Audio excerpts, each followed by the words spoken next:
please silence your cell phones or put them on vibrate before we get going here. I am Dr. Paul Johnson, Associate Professor of Literature here at Lawrence Tech. And I'm Vivian Cow, Assistant Professor of Composition in the Humanities Department. And we are very excited to have our first ever, I realize we're standing at the wrong sides of the slide, Humanity and Technology Idea Factory joint venture with this talk today.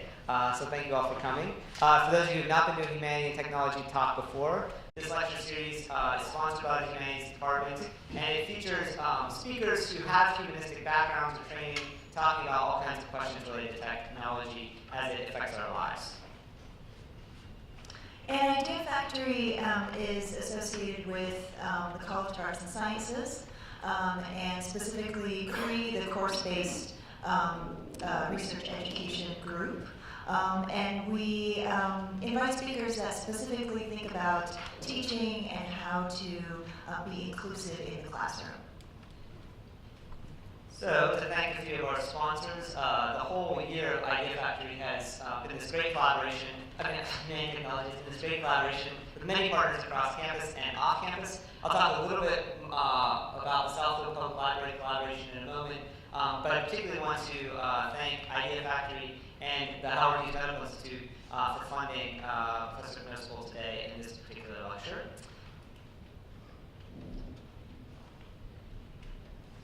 Okay, so I just wanted to give everybody a sense of our next lecture for Idea Factory. In April, we will have Dr. Scott Franklin from Rochester Institute of Technology, and he will be talking to us about fostering inclusivity and equity in the classroom. It'll be right here again. Oh, that's wrong. It's not February 13th. It's April, Alexandra, what's the date?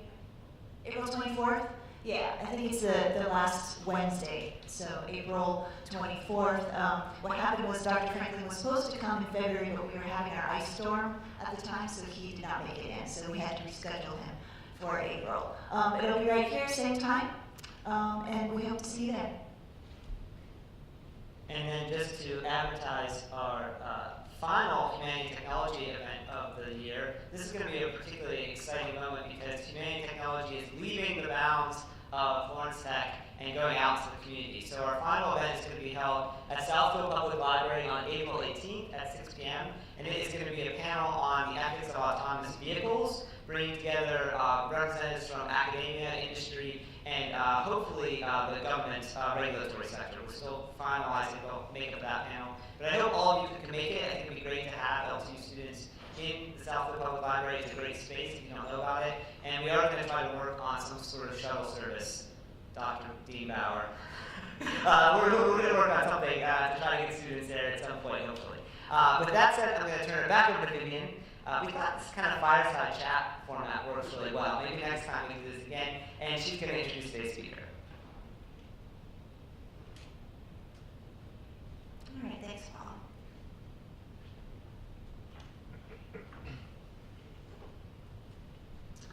Dr. Knospool is McEver Professor of Engineering and the Liberal Arts at Georgia Institute of Technology, where he has a joint appointment in the School of Literature, Communication, and Culture, and the School of History, Technology, and Society. Dr. Knospool has published widely on multiple aspects of visualization and science studies in early modern Europe. His research on Isaac Newton's manuscripts devoted to universal history and religion are focal points in his research. At Georgia Tech, Dr. Knospool has participated in the development of some interdisciplinary curriculum, including the undergraduate Bachelor of Science in Science, Technology, and Culture, and the Bachelor of Science in Computational Media, as well as graduate programs in digital media. Together with colleagues in science and engineering, he has organized workshops and symposia devoted to astrobiology and the future of life in the cosmos and on Earth. Dr. Knospool is also a founding editor of Configurations, which is a journal of literature, science, and the arts published by Johns Hopkins University Press. He has held research appointments at the University of Uppsala, Cornell University, the Hebrew University of Jerusalem, the Russian Academy of Science, the Center for Baltic and Eastern European Studies, Stockholm, and the University of Paris. Dr. Knosbol received his PhD in comparative literature, yay, from the University of Chicago, and his undergraduate degree from the University of Wisconsin in Madison. For his work on Northern European intellectual history, he's also received an honorary doctorate from Umeå University in 2012. Please help me in welcoming to Idea Factory and also Humanity and Technology, Dr. Kenneth Knosbol.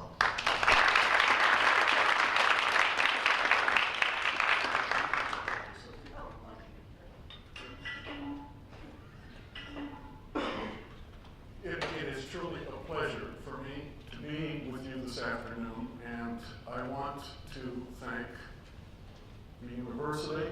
I want to thank certainly Vivian Kyle. I want to thank Paul Yelson, and really all of you for joining us this afternoon for what I would say, I liked the reference to a fireside chat. A conversation that is hardly one that is started, but I would say a conversation actually that is continuing and that all of us are already a part of. And I say this because, first, I remind myself very often that research in universities, such as this one, such as Georgia Tech,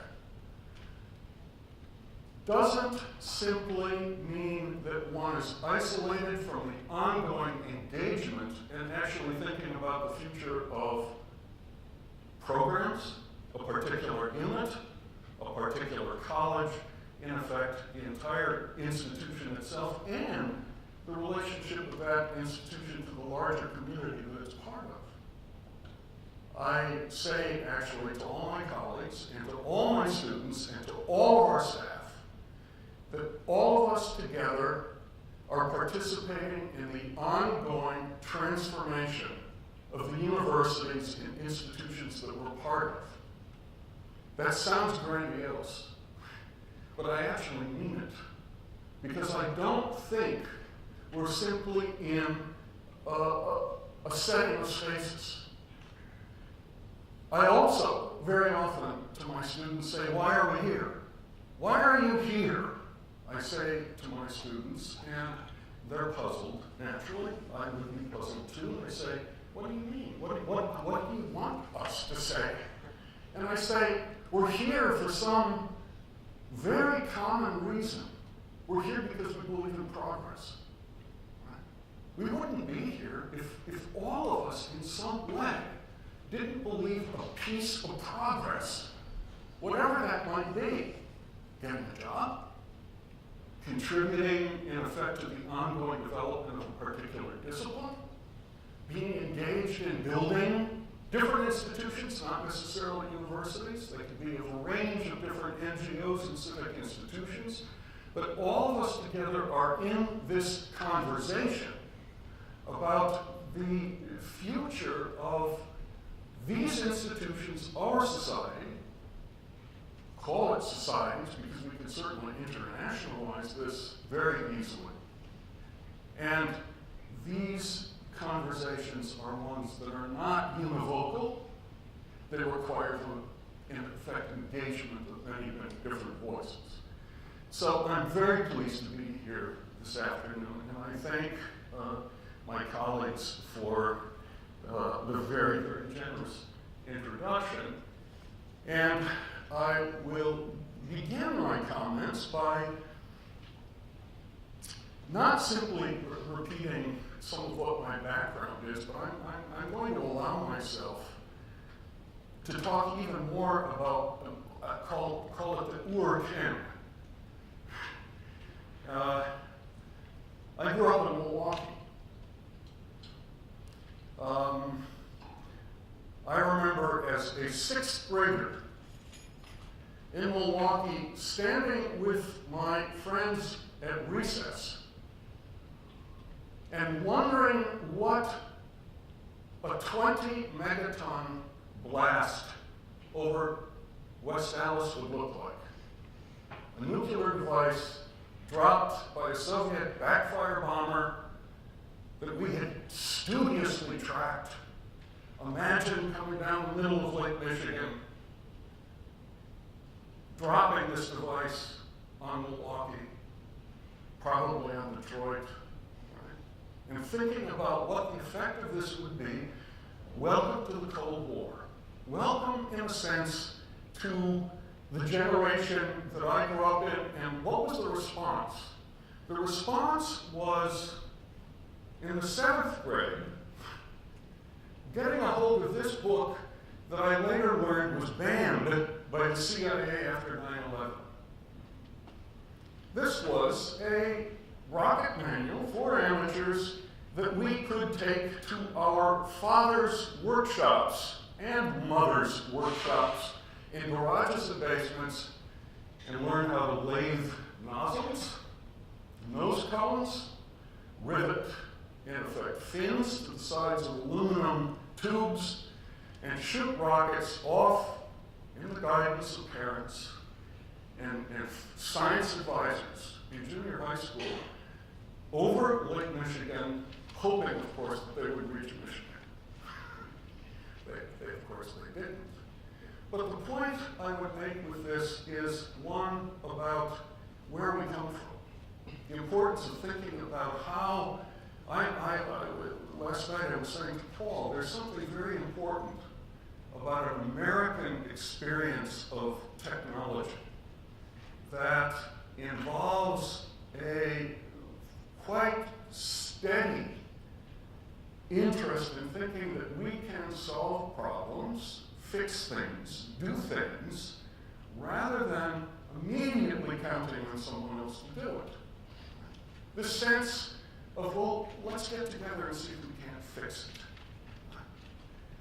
And I think that this is a very important element in thinking about both what leads finally to engineering, but what also leads to the more social settings that we find ourselves in as we continue to practice what ends up, of course, being called science and technology. One of the challenges that I faced is what I sometimes refer to as one of the most regressive elements of American education, and that's the separation of engineering from the liberal arts. This automatic assumption that, well, here you have engineering, and here you have the liberal arts, and please don't cross the line. Please don't cross that line. My career, as Vivian quickly outlined, has involved daring to cross those lines. Daring to simply go across and begin to see what happens in the course of that. Now, if I jump from the amateur rocket manual that we were just looking at to The Martian, most of you have seen The Martian. You've probably seen The Martian multiple times, and you probably have had the experience that I have. I've had the good fortune of sitting with a good number of engineers and scientists, students and faculty, and watching this. And what do you think the reaction of almost all of us is watching this film? The reaction that I'm interested in simply underscoring is, give me a break. Come on. That's not possible. That's impossible. And immediately, while the film was running, people sitting next to each other would begin having this conversation, and then inevitably, someone would come up and say, but how would you do it? Right? That is extraordinary. That's exactly why we're in this position of saying, geez, yeah, I mean, we've been told to be skeptical. We know that there are limits to lots of things. But wait a second, if you get people together, how would we do this? You know, you get the trick again is getting people together to address these issues. And I think that if you look at recent science fiction, The Martian's a pretty good example. Interstellar is another one. You get, and actually if you go back a little earlier, Contact is another one, that early Jodie Foster film, now 20 years old. You get this sense that it's not simply one person, it's a group of people working together. And sometimes they're working very much in opposition to each other, but sometimes you see that people are learning from the process of making mistakes together. So I call attention to The Martian because it allows me to set the scene a little bit more with science fiction. I like science fiction, and I'm not going to talk a lot, unfortunately, about science fiction in the next few minutes, but what I want to call to your attention is the prospect of looking at a good 150 years of science fiction as a vehicle for thinking about history. And here, the simple categories I would suggest: Jules Verne, of course. We all know Jules Verne. We all know 20,000 Leagues Under the Sea from watching the Disney movie. We've seen 80 Days Around the World, again, the movie. Many of us have not read those novels, and Verne, as some of you know, has written 62 novels. 62! And those novels fundamentally show Verne interested in the embrace of technology geographically, but it's a technological embrace. At the end of the 19th century, we've been saying, what does this mean? And it means lots of things. But it means much engagement in problem solving. One of the things that we're not told about very often is that in most of the English translations of Verne, I'm going to say Verne is censored. What do I mean? Well, it's not erotic scenes in Verne, hardly.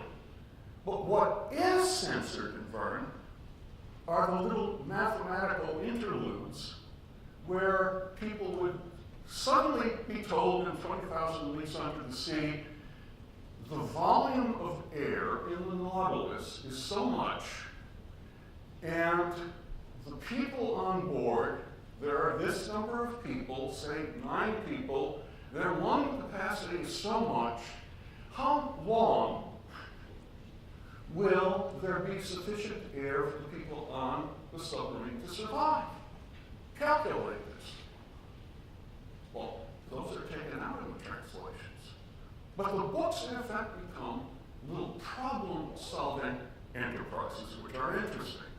Now, if you look at Asimov, I would say Asimov takes us to another level, but Asimov is asking questions that today we would characterize as AI questions, of saying, can we write, in effect, I think I say in the previous slide, whoops, where did it go?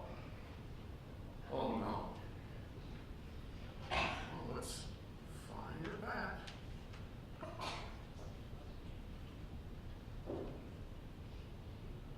Find our way back. Asimov is really interested in saying, can we write a universal history and put it in a machine? Can we put, in effect, a history of the universe, not just the so-called planet Earth, but can we create a universal history in a computer, supercomputing, in effect? The great vision of supercomputing. Interesting projection, and then Robinson, it was Kim Stanley Robinson, and the idea of critiquing utopias. I like this quote, or this image from Asimov that some of you may see. Science can amuse, fascinate us all, but it's engineering that changes the world. This is a great optimism of Asimov and the utopian interrogation that some of you are aware of from looking at Robinson's Mars trilogy, and then, if you want, even more specifically looking at Robinson's work called the White House series. Have some of you read this? It's a curious book because it's called 60 Days because there's a new president in the White House. And the president is confronted with extraordinary information on climate change and is asked to gather together all the agencies in the US government and in the states to see whether or not they can begin to create an international discussion that is going to actually engage some of these issues that confront global warming. But I mean global warming at this point that already goes in the direction of interstellar. If you think about interstellar and the beginning of starvation and people not having enough food, not only in Africa, but also in North America. So Robinson gives us problems like this. So I use science fiction very much to help myself think about how technology continues to be presented as a, historically, you might say, but as a set of different problems. And the discussion of science fiction allows me then to also engage in what I call excursions. And these, for the next few minutes, I'm going to talk about some of these excursions. Now, I take excursions seriously. I said to everyone a few minutes ago that I think all of us are engaged in participating in changing institutions. I believe that. I believe that very much. And I think that one of the things that hinders us sometimes from doing that even more is how we tend, in effect, to inevitably be stuck where we are. We tunnel. I tunnel. You tunnel. You know in the next, you know in 90 minutes where you need to be, right? And you know how you're going to get there. And you know where you're going to probably have supper tonight.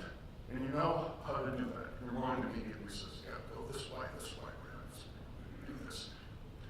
And you know when your next class is, you know when your classes are tomorrow. We tunnel, and what it means is inevitably cutting out a lot of other things by necessity, surely by necessity.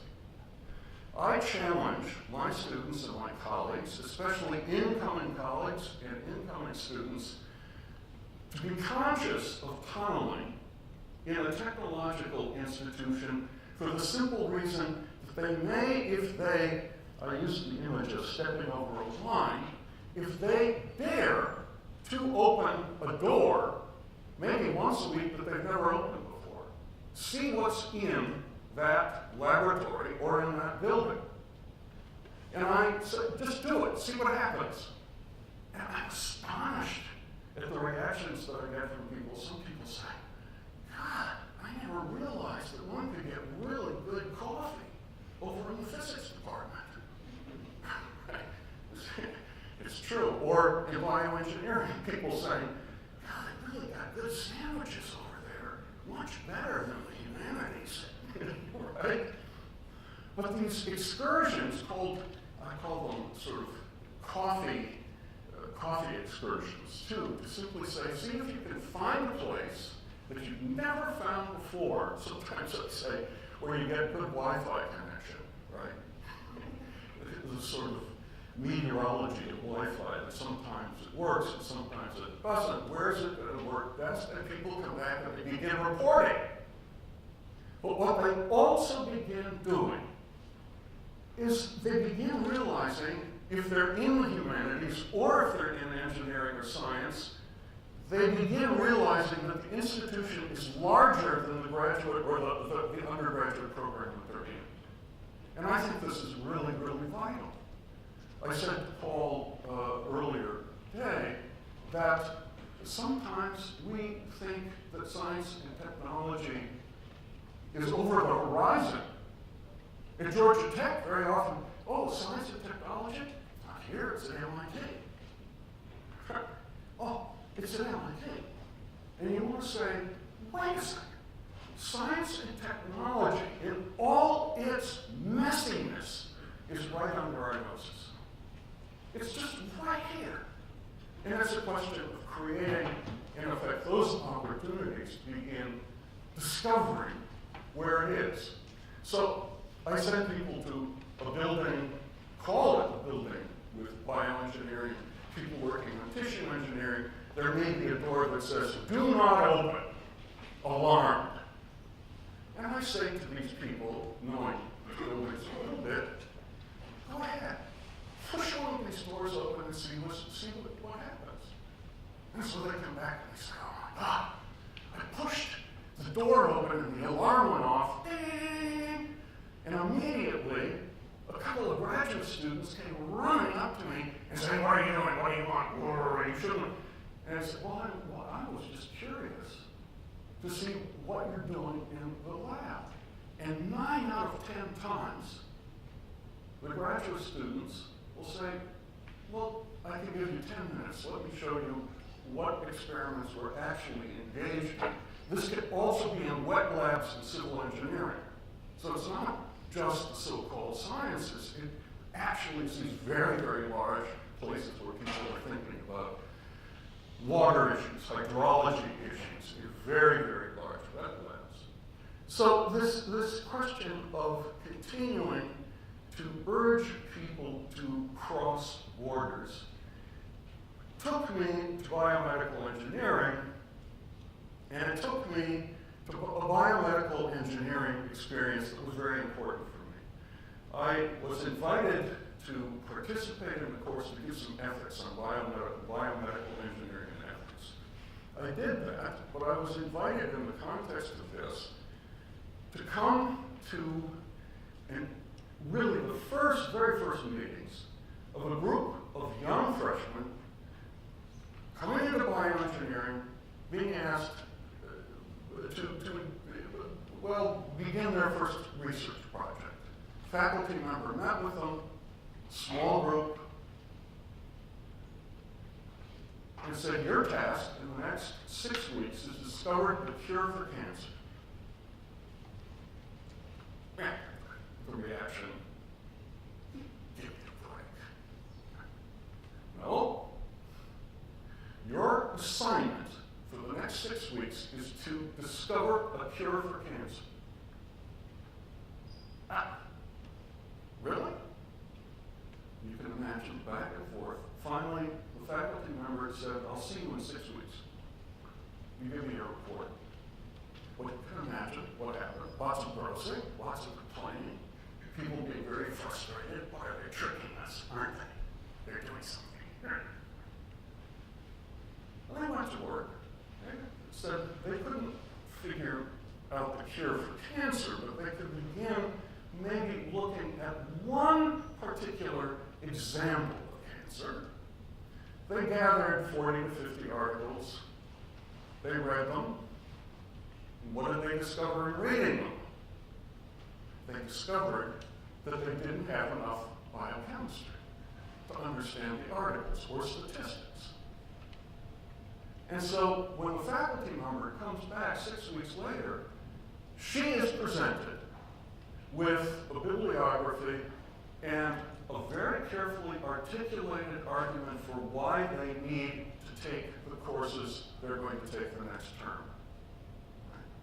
In effect, problem-based learning that says, God, we need to learn more for very real reasons in order to understand the research that is taking place around us.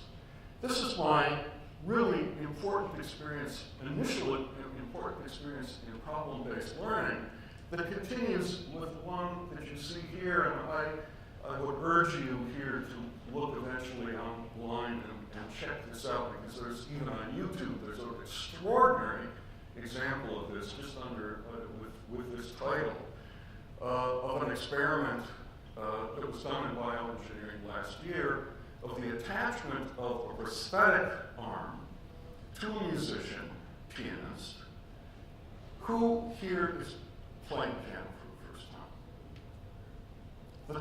The biomedical technology, the neurophysiology that's engaged in this is extraordinary, but what it also shows is the relationship between music and bioengineering. Again, there's a connection between music technology and what we think about medicine and neurophysiology.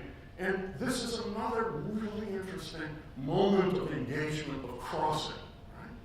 Not simply a border crossing. I want to say, actually, this is now a new space to create the sense of what happens when we're dealing with music, and music becomes a vehicle that has both this, obviously, neurological relationship to the way that the body functions itself.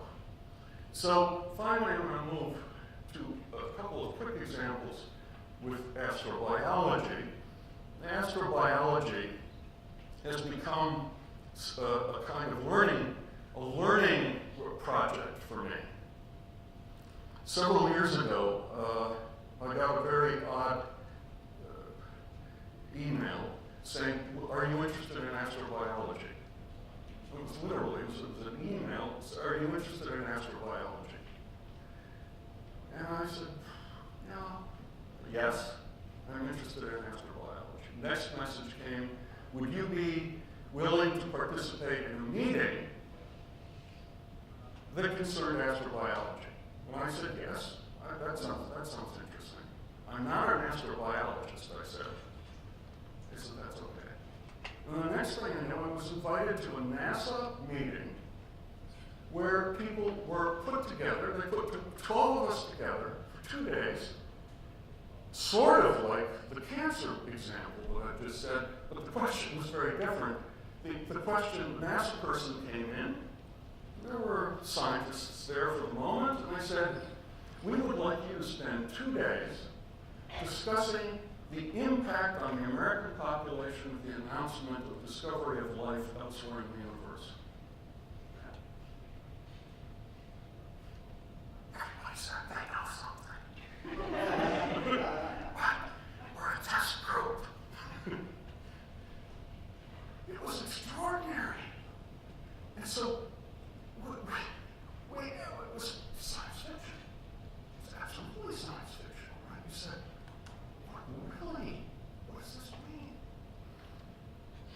These discussions continued, and I ended up going back to Washington a number of times.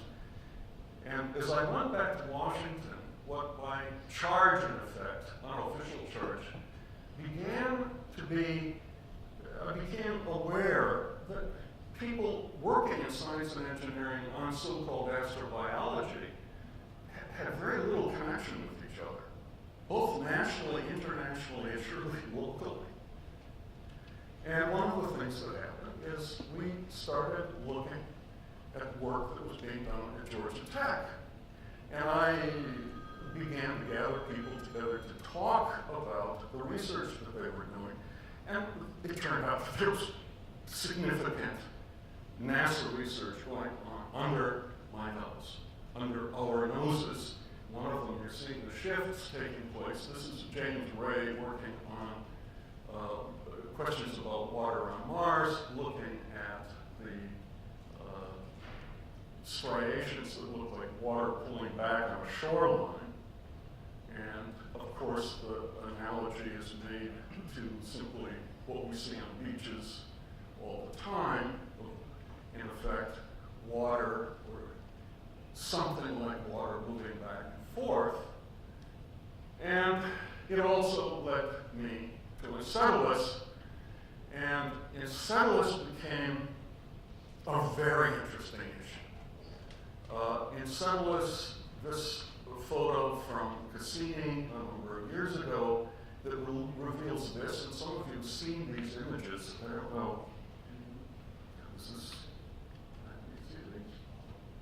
These are the vents that Cassini discovered on Enceladus, and but I just said, my God, these are events. What does that mean? You know, what is it? And if people looked more closely, and here again we're talking about many people working together, the hypothetical construction is made of Cassini covered with ice, covering an ocean, and then the hypothesis that there's volcanic activity taking place under the ocean, under the sea, heating the water to such a degree that it's finally needing to vent, and it's venting through the ice shield on Enceladus. And so the group at Georgia Tech, and again, not only Georgia Tech, but other institutions, are challenged with the question, how can we penetrate the ice shield of Enceladus to actually get into that ocean? We want to get into that ocean if we can, to see what's there, because, by God, we think there are organisms in there. And it's extraordinary to me to again watch the interaction of multiple people thinking about these issues. And again, I emphasize the importance of many, many different people working together.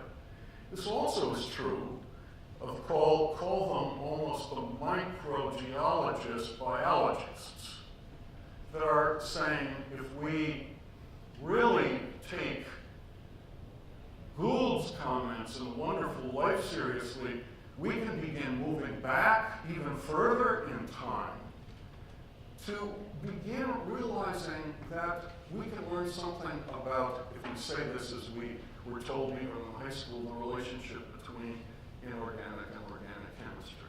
What is the relationship between the two of those?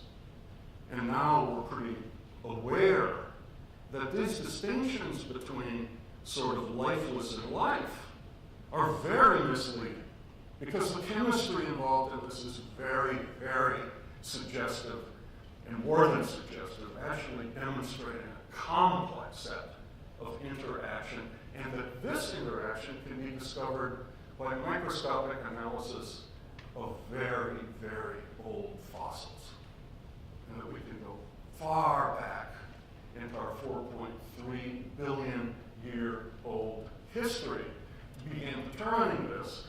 And then we can take some of our discussions in effect to broader environments like DragonCon, which is a really curious experience.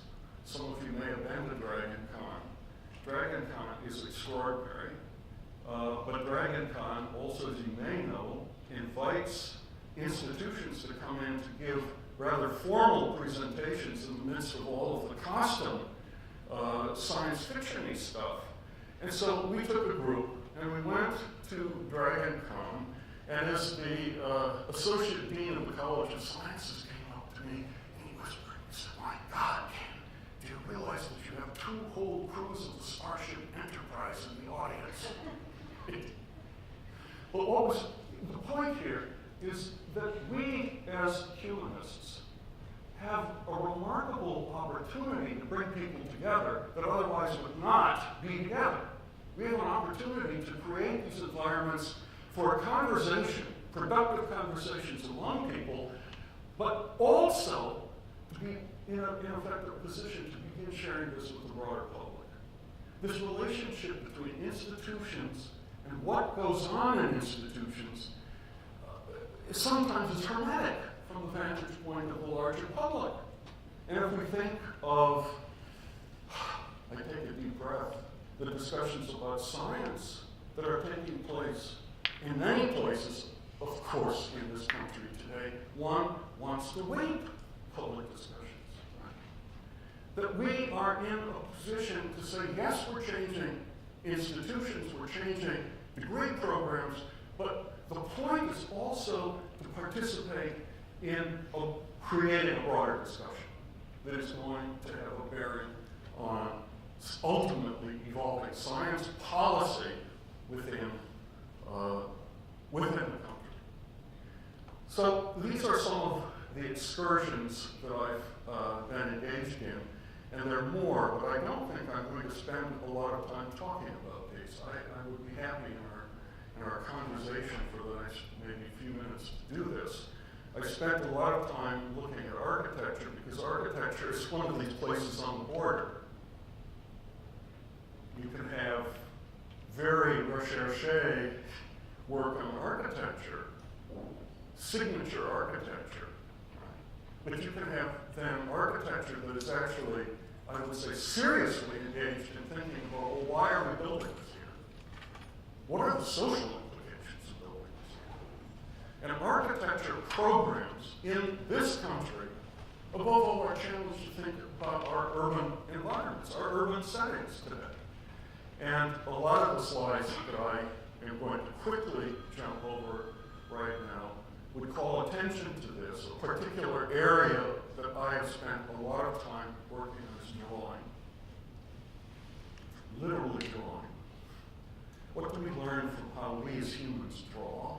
What's the relationship between drawing and mathematics, geometry, and the emergence of, in effect, what we think of as our language systems? But above all, what this drawing has to do about space, the space in which we're creating things. The slides here that I'm quickly jumping through have a lot to do with this, diagrams and cognition. Some of this is on my website, and I apologize, but in order for us to have a conversation about this material, I'm simply going to jump through these. I want to also notice finally, and this is before we get to the questions I'm going to ask all of us, to just notice a seminar that I've been involved in for 5 years called Global Issues of Leadership.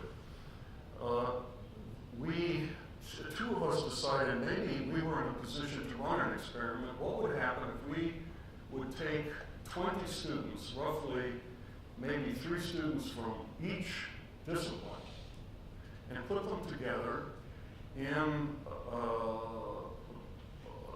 this setting of seminar and ask them to work on a very large, we call them big problems, right? The big issues. And you're aware of that here. And indeed, that is what we did. What were the issues that we dealt with? Well, I'll jump first to this. I mean, you see some of these issues that were dealt with that pertain in one way or another, all of them. They may seem very social sciencey at first, but actually, since there were engineers, 5 or 6 engineers in each of these groups, they were involved in vital ways in these discussions. These students, over the past 5 years, were invited to give briefings of approximately 12 to 15 minutes to experts, either, well, wherever they might be. They could be in Washington or in Paris. Because one of the interesting things that happened is Sciences Po in Paris said, we're interested in this experiment. Could we include students from, in effect, Sciences Po? And last year we included people from Moscow. Purposely, because the discussion in Moscow was about internet security, digital security. Let's ask the Russians to actually give presentations about digital security in the midst of all of the debates taking place within this country. And here you have our colleagues who spent hours presenting material to both Georgia Tech, Paris students, and also people in Moscow to engage in this discussion. Now, the point of this is that the challenge that we've got, I'm going to go back, is not simply for dealing with an individual course, an individual curriculum, an individual institution, but we begin to also be challenged to connect with other institutions. And this is what our technologies enable us to do.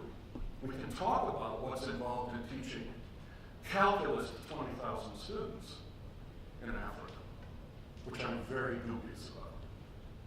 But I think there are places where technology can work very well and bringing institutions and especially people together. And we're increasingly in a setting to do that.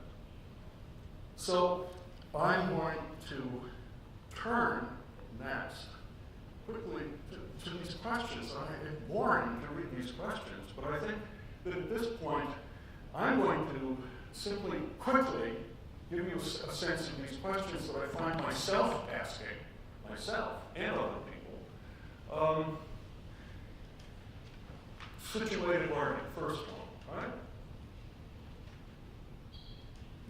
The emphasis that the liberal arts, particularly sometimes, I'm going to say English and language studies, that wants a philosophy that will say, well, we have the interpretive, we're interested in hermeneutics. We can use this fancy word, right? We're interested in hermeneutics. Well, damn. So are the scientists.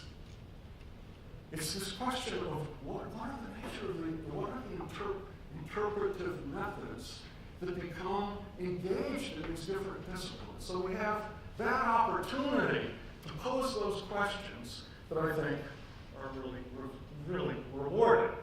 How do university degrees mark a departure for further education? For this question of are we engaged in working on a new idea of progress? That's an interesting question because, as I said at the very beginning, there's not a single definition of progress. We're all here for some shared reasons, but they're not identical. They're not identical. And talking about how those actually play out together is important. And this question of entente between engineering and liberal arts and recruitment and retention, and of course, what effect would a new engineering degree have on options for women and minorities? Now, I said quickly at the beginning, and I will repeat this question of, is engineering a liberal art? Continues to be posed, but I think it's an old question already, because I want to suggest that engineering is already or is becoming a liberal art.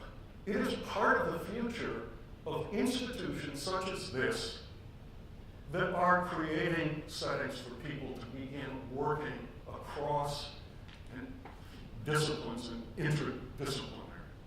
I think that is very, very important. There's a detailed discussion, of course, to have about engineering in a variety of different ways, giving accreditation with ABET and things like this. But I think I'm really encouraged by my discussions with engineers that are really looking at the prospect of a new engineering degree that would, in effect, create space for many of the things that we find ourselves talking about. I will stop at that point, and I'm going to thank you very much for your attention, and I look forward to the questions that you have for all of us. So, thank you.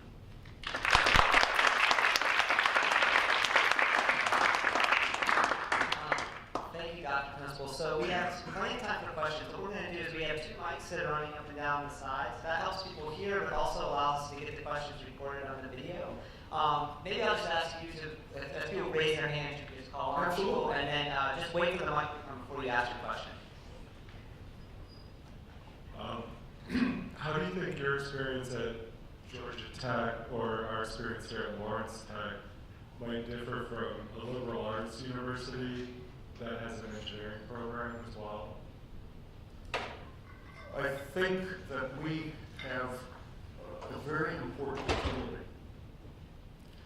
We're privileged in the sense that we are able to ask those questions that other institutions actually beginning to come even into the radar screen, you might say, of the larger issues of a University of Michigan or a University of Georgia or a University of Wisconsin or whatever we'll be dealing with. So first of all, I would say I'm struck by the agility that we have. Sometimes I talk about how I like the metaphor of a passport, a kind of academic passport that allows us to move across these borders with some greater facility than it would be at other institutions. Surely that was my experience in Madison. I think of Madison in retrospect like a country, right? And you could maneuver your way from one part of that country to another, but it was far more difficult than at an institution such as LTU or Georgia Tech. But can you ask another further question? I'm just thinking about like a traditional liberal arts school, that type of university has engineering or science programs as well. Do they do a better job of integrating? No, or I would say, my first reaction, because I come from an institution like LTU, I would say, no, there's been a big battle within the state of Georgia, for example, as to who should be the engineering school. And this is interesting because the engineering school in Georgia is always regarded as the white boys' engineering school. Right? There's no question about that. It was this segregated institution that was training boys to be able to take over the textile industry in the South. That changed in really profound ways, beginning in the late 60s. When Joseph Pettit came to Georgia Tech. And it's a question of economics and Defense Department spending, but that is when engineering became far more less regional. It became more national and international, but it also became the engineering institution within, I would say, certainly in Georgia. Within the past 10 years, there's been a very, very distinct challenge from the University of Georgia to create, first of all, agricultural engineering. We'll just do this because the largest business within the state of Georgia is agriculture. So we need an engineering degree that is going to come out of the University of Georgia. Well, Georgia Tech fought that for a while, saw politically it was not going to be very viable, and Georgia Tech didn't want to do agricultural engineering. And so you began seeing the development of a new engineering program. But those engineering programs tended to be far more, I would say, introspective than, in effect, these, if I called it the ongoing experiment of an institution like Georgia Tech. Georgia Tech, that I described as this enclave of white boys, has changed markedly within the past 50 years, but especially within the past 40 years. And the enrollment of women has gone up significantly, but I think that the social setting of a place like Georgia Tech has gone up. That's an interesting question. We could talk more about that. So I think that the conservative, if I dare to use that word, there tends to be a far more cautious idea from larger institutions because they're saying, well, we're creating these, at least in the case of the University of Georgia. Now we've got it, we've got to keep it. We're really going to define this in a very, very specific way. Whereas at Georgia Tech, that's more than 150 years old, has made a lot of mistakes and has learned from those mistakes and is beginning to understand its place within a much broader idea of the world. I like your idea of what if life was discovered and you have to try and come up with a plan for how you would announce that. And I'll use that in my astronomy class. I've got a couple of my astronomy students in here, so I'll use that coming up. But it makes me wonder if life was discovered and you're part of the rollout plan of the information to get schools thinking about life being discovered. So have I stumbled upon something here? You're inviting me to show a slide that I had hidden. See? Yeah. Is it? Oh, where is it? There it is. Uh-huh. Astronomy students, have we talked about this already? So, does anyone recognize that image? That's the image that finally was publicly announced at the beginning of February. That was the alien object that was the fastest object that astronomers on the Earth had ever detected.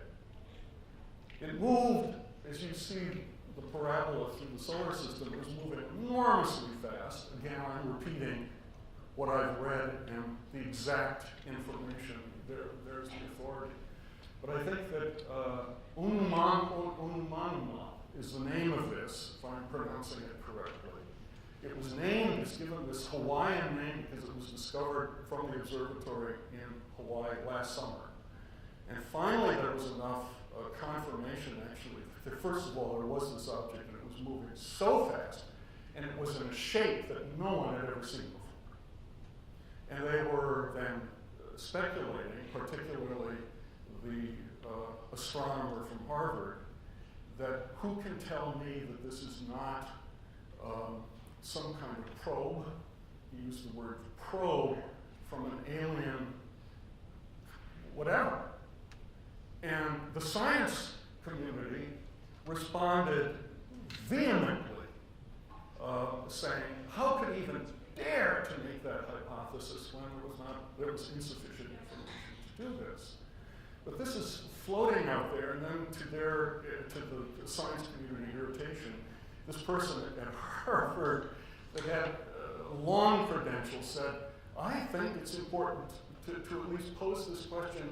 And then what I thought was the most interesting, this guy says, I don't care if Harvard wants to fire me for saying this, I'll go back to my farm in Israel, right? Because I can continue doing astronomy there.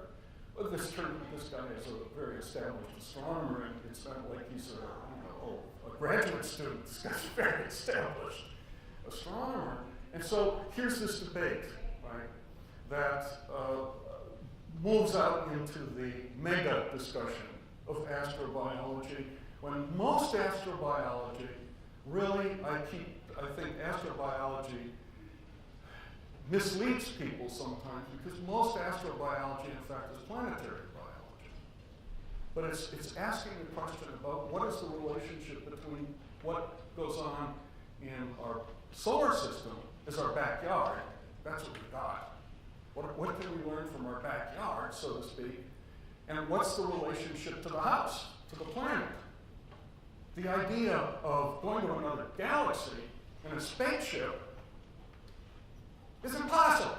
And this is what people like Kim Stanley Robinson are saying. This is stupid to have these fantasies. This may be an enticing fantasy to keep people thinking about new technologies, but the prospect of sending 20,000 people on a spaceship to another galaxy where it's going to take 500 years to get there is a wonderfully weird thought experiment, but don't put it in the realm of realism that I'm interested in thinking about. This science and engineering actually solving or thinking about problems that can be solved.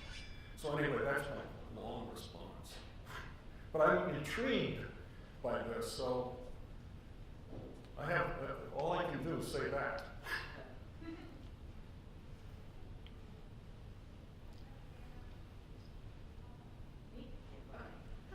Hi. I was wondering, so you spoke a lot about the humanities and engineering, but I was wondering what your thoughts are on where design fits into this entire structure. And then I'm a product design student, so I'm just wondering what your thoughts are on that. I'm so happy, and I apologize to you and your colleagues because I couldn't show all of these. I think where does it fit in? And it comes back, I'm going to say, I can pull out my pen and say, it is to this question of what do we do with the lines that we draw. And I say that seriously. I was going to say even at the beginning of my comments this afternoon, that if people are inclined to doodle, and I hope some of you were doodling while I was speaking. This idea of doodling as a kind of registration of mental activity, I think is enormously important. It's a kind of a seismograph of maybe what we're thinking or not what we're thinking, but it's an important example of cognition and what we do with lines and processing visual information. And that visual information begins to move in the direction of design.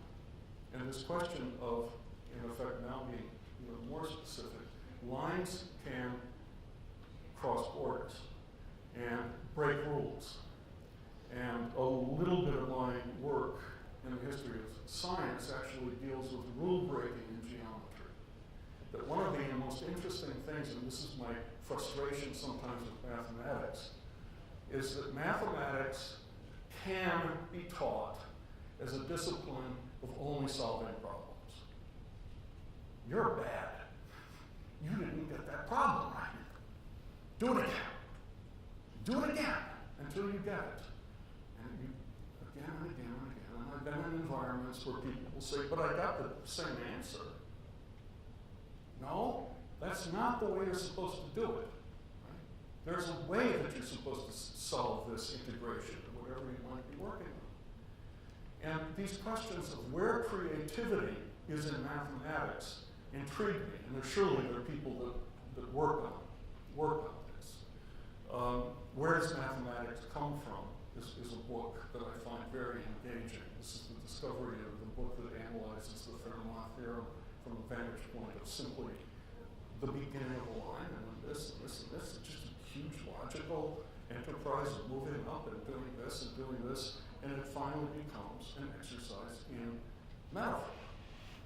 That mathematics is loaded with metaphors, but most of the time, mathematicians are very reluctant to call them metaphors because they'll get their feet muddy, right, in ideas of the humanities, or whatever, of language, right? But I think that design is vital in a very, very, I would say, in a grounding sense, because design is something that is involved in everything that we do across these disciplines. That's really my strong answer. It's not just a speculative answer. And I think that the experience that I've had of both working with mathematicians and working with people in cognition, you find this interaction taking place in very, very strong ways. And I can give you more examples, but maybe we can talk after.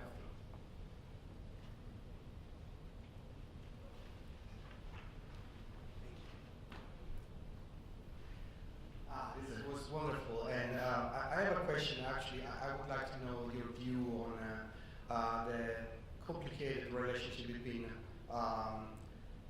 multidisciplinarity and cross-disciplinarity studies. Because you talked before about people crossing invisible lines, opening doors, and this is very important. I think many of us agree with that. But there are different ways of reaching this working together or knowing more things, more points of view. One approach could be the fact that I'm a psychologist, for example. I go to experts in physics and I ask their point of view on some problems that are affecting my experimental research. Another approach would be to learn myself how to do the things that they know how to do. And for sure, if I am a person like you, that you are at the same time a humanist and an engineer, it would be a great thing, right? But it's very difficult to reach a certain level of competence in two fields. Actually, it's very difficult to reach a good level of competence in one field, right? So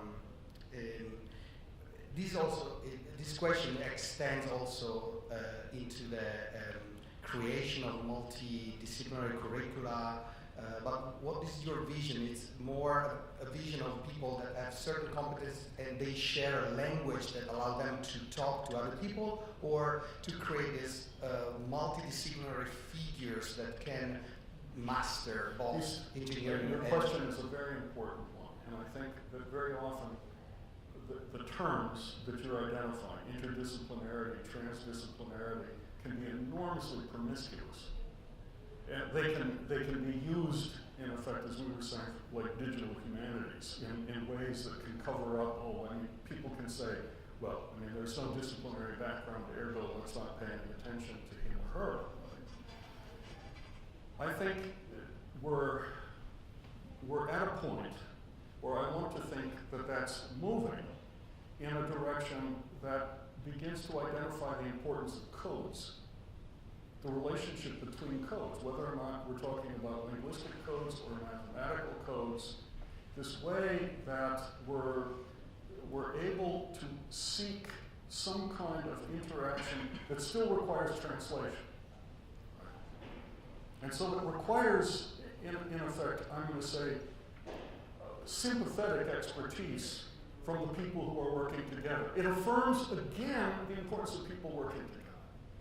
Not that one person is going to be, I'm the genius and I can solve everything, right? I can learn this, I can learn this, I can learn this, I can learn this, right? I was haunted. At the University of Chicago, my degree took a long time because I said, okay, I want to do this, and it worked on languages primarily. Just regular natural languages. But the people who you looked at the Oriental Institute, and the people would say, I've spent 15 years learning, in effect, hieroglyphics 2. And now I'm ready to move on to hieroglyphics 3. And it probably is going to take me another 5 years. And you don't say these people working in these degree programs would take 20 years or more? This was sort of, oh my God. No, we don't have time to do that. So I think there is both the sense of a required capacity and knowledge, but I think that knowledge, that body of knowledge that one has given the disciplines that one moves through, also creates a space that it opens to other disciplines. That's my experience. And sometimes there will be rejection. Right? People will say, you don't know what you're talking about, so don't even talk to me. But sometimes there will be, I want to say most of the time, there will be reaction from people who will say, oh, let's look at that problem together. And so it is precisely a question of creating these groups that are going to solve problems together, whether or not in classrooms, whether or not in universities, or this is what I also think in this experience of global issues, the seminar on global issues of leadership. This is the environment that all of us are part of in the world. And working. You're not working with someone who, well, I'm a mechanical engineer and I can solve. Wait a second. The mechanical engineer needs to begin working with the psychologist, whatever, the medical doctor. All of these people end up being part of, in effect, work toward shaping responses to a particular problem, of which usually are multiple responses. But it's an important question. But it takes one right to that border again. Right? And we'll talk more about that.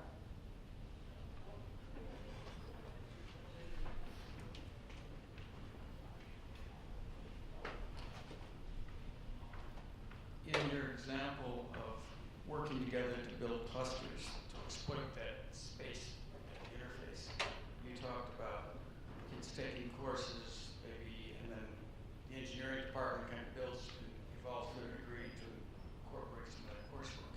What about the other way around?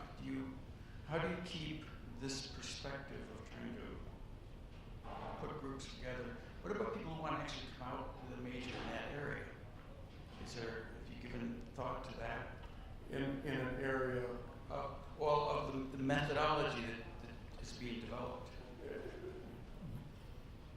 here I have an answer and a comment on my answer. One of the things that's been extraordinarily revealing to me is the number of engineers interested in having positions within humanities programs. These are not, in effect, engineers that people would say, well, they're not good enough to go X, Y, and Z. These are people who came out of electrical engineering at MIT, went through the media lab, and are saying, actually, the engineering background that I have in electrical engineering and in the media lab makes me want to be able to work in an environment with, in effect, design people, creative environments where we can, in effect, look at what is involved in training people to begin doing particular projects. And the instance I'm thinking about in particular is looking at interactive design, particularly interactive table design, thinking about, well, and again, sort of it moves in the direction of the implications of having, of engaging, in effect, elements of distributed cognition in the setting of something that one is actually building. Now, let me critique what I just said.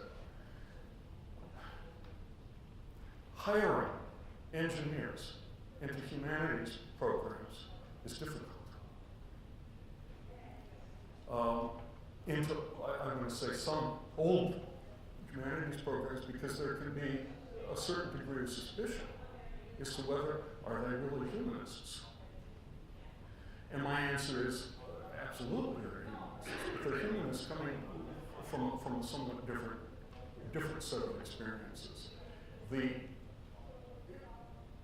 consequences of doing that were enormous, given what I have seen. In terms of, well, I can describe this in terms of funding. Suddenly, of course, the teams put together with humanists and engineers are the ones that are successful in getting not the $5,000 grants, but getting 50, 150, 200,000 grants, $500,000. But those grants are coming as a consequence of actually that group, that blended group, are working together. Please press me more, because I'm both identifying something that I'm intrigued by and that I've seen work, but I'm also aware that it's not just automatically easy within some of the administrative structures that we've got today. I guess one reaction is that there's always the risk that if the student leaves the university with a degree, a major, if it's engineering or architecture or some other discipline like that, there's always the risk that the humanities folks end up becoming a service college. And when it comes to alumni stuff and funding and perspective or perception in the university as a broader sense, they're still left on there as well. They're the service school. And so how do you protect that vital organization? It's, again, multiple ways to approach it, and I don't have any magic answer. But I, first of all, say there's nothing wrong with being, in effect, teaching service courses. I think that I would not want to be heard to say, oh, we have to get rid of English composition, hypothetically, if I use that very specific example. I think English composition has changed extraordinarily within the past 20 years. And the sense of English composition being, in effect, integrated more and more into disciplines is one way that is going. And I've seen multiple examples of that. But I also have seen curious examples of external companies, and I'll use an example. Coca-Cola, obviously in Atlanta, said, we want some really good engineers to work on this project. And we said, well, what happens if we take one of our people from literature, media, communication, and actually put them into the group? Well, the woman was accepted. And so she was part of this team to go in and work at Coca-Cola. 6 months or a year later, we got a letter back from Coca-Cola saying, thank you very much. We really, really liked the engineering that you sent us from LMC. Why? Because this person actually made the group work. This was the person who could articulate the question that we're working on, could facilitate, in effect, the design issues that were involved in this, etc. And I found that very a heartening challenge to think about, in effect, LMC majors or graduates as potential, this new sort of marking of a new kind of engineer, if you will say. And I'm intrigued by that and wish we could see even more of that. And I think that I've seen more of that within graduate programs right now.